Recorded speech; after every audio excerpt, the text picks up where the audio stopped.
అక్కర్లేదు.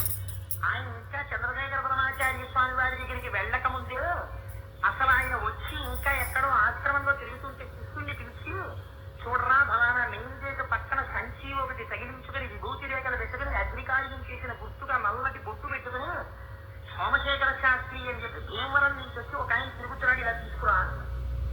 వీళ్ళు వెళ్ళి ఆ గేటు దగ్గరికి, సోమశేఖర శాస్త్రి గారు అంటే భీమవరం నుంచి వచ్చాక ఎవరండి ఇక్కడ అని అడిగితే, నేనండి అనేవారు. మిమ్మల్ని పరమాచార్యులు వారు పిలుస్తున్నారని తీసుకొస్తే